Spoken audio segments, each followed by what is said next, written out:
Bismillahirrahmanirrahim. Assalamualaikum warahmatullahi wabarakatuh. Alhamdulillahi rabbil alamin. Allahumma salli wa sallim ala sayyidina Muhammad wa ala ali sayyidina Muhammad. Bagaimana kabarnya hari ini soleh-soleh semua? Semoga sehat selalu dan selalu dalam lindungan Allah Subhanahu wa taala. Ya, kita jumpa lagi dalam pembelajaran matematika. Nah, kita langsungkan saja seperti biasanya. Sebelum kita memulai pembelajaran, marilah kita berdoa terlebih dahulu. A'udzu billahi minasyaitonir rajim. Bismillahirrahmanirrahim. Raditu billahi rabbah wa bil islami dina wa bi Muhammadin nabiyya wa rasulah. Rabbi zidni ilman warzuqni fahman. Amin. Nah, jadi kita masih pada pembahasan tentang pecahan. Nah, tapi kita akan memasuki tentang bagaimana menyelesaikan masalah yang berkaitan dengan pecahan dalam kehidupan sehari-hari. Kalau kita menyelesaikan masalah dalam kehidupan sehari-hari, artinya kita memiliki permasalahan. Nah, kita pada kesempatan kali ini kita akan membahas saja masalah-masalah yang terkait pecahan dalam kehidupan sehari-hari kita. Nah, berarti kita masuk saja langsung ke contoh masalahnya. Yang pertama itu, Pak Abdullah memiliki beras sebanyak 32/5 kg. Kemudian yang ditanyakan adalah jika diubah ke bentuk desimal, berapa banyak beras Pak Abdullah? Artinya dari pecahan campuran 32/5 mau diminta ke bentuk pecahan desimalnya.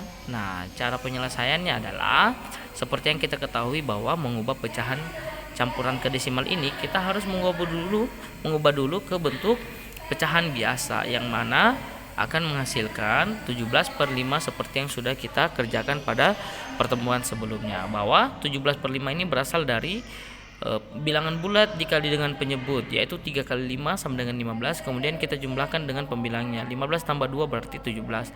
17/5 yang mana penyebutnya masih sama 5. Nah, jadi setelah mengubah ke dalam bentuk pecahan biasa, kita ubah lagi ke dalam bentuk desimalnya. Nah, dengan catatan bahwa kalau kita mengubah ke dalam bentuk desimal, penyebutnya harus 10, kalau bukan 10 100, kalau bukan 100 1000 dan seterusnya. Nah, di sini penyebutnya masih 5. Artinya kita ubah dulu ke dalam bentuk 10. Karena di sini bisa 5 diubah menjadi 10, berarti 5 ini kita kalikan dengan 2, penyebutnya kita kalikan dengan 2. Seperti itu. Nah, karena penyebutnya kita kalikan dengan 2, maka pembilangnya juga kita kalikan dengan 2. Nah, 17 kali 2 sama dengan 34, kemudian 5 kali 2 sama dengan 10. Nah, ini sudah membentuk pecahan biasa dengan penyebut 10. Artinya 34/10 ini bisa kita ubah ke dalam bentuk desimal yang menghasilkan 3,4 ya, seperti yang sudah kita bahas sebelumnya ya. Jadi kenapa hasilnya ini 3,4? Kenapa bukan 0,4? Karena pembilangnya lebih besar daripada penyebut. Kalau pembilang lebih besar daripada penyebut, artinya angka yang terletak di depan koma itu tidak lagi menjadi 0. Nah, tidak lagi menjadi 0, tetapi lebih dari 0, tergantung berapa banyak ya. Karena 34 lebih besar daripada 10, artinya angka di depan komanya itu tidak lagi 0, seperti itu ya.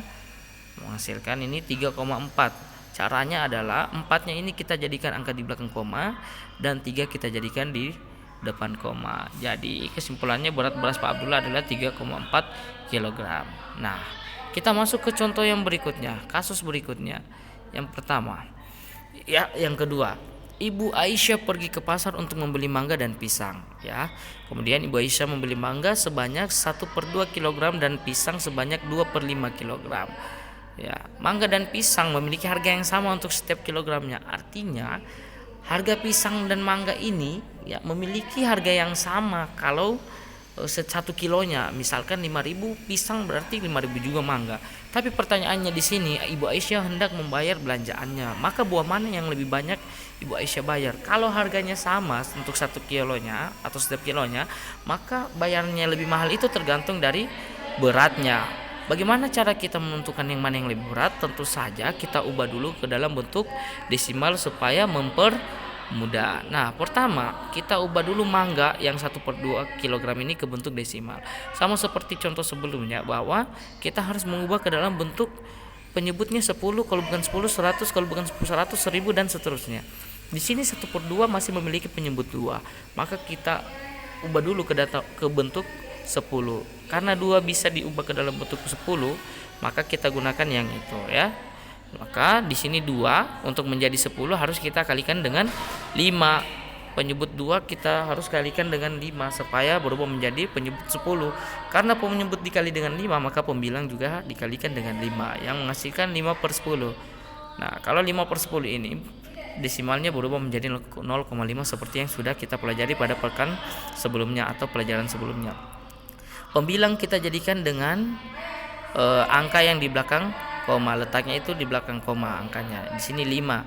Karena pembilangnya lebih kecil daripada penyebut, maka angka yang depan komanya kita buat menjadi 0. Artinya 0,5 kg. Ini adalah bentuk desimal dari berat mangga. Nah, bagaimana dengan berat pisang? Kita ubah ke dalam bentuk desimal. Nah, di sini berat pisang kita ketahui bahwa pecahannya itu adalah 2/5 kg.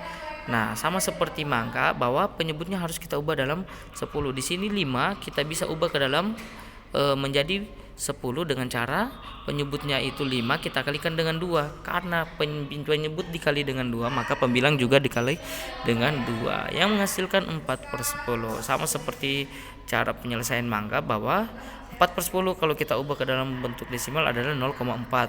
Nah, caranya bisa dilihat pada pertemuan sebelumnya. Sebelumnya cara mengubah pecahan biasa ke bentuk pecahan desimal. Maka dengan ini bisa kita lihat bahwa mangga lebih berat daripada pisang. Artinya nanti pasti bayaran mangga lebih besar daripada bayaran pisang.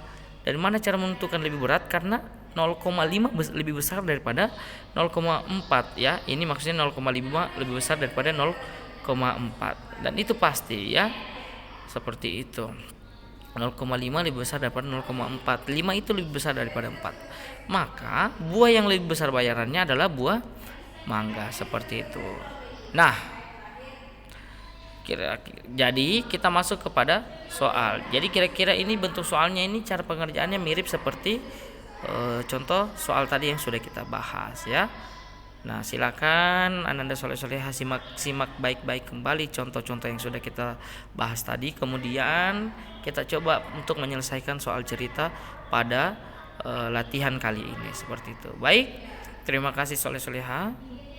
Ustadz akhiri. Assalamualaikum warahmatullahi wabarakatuh.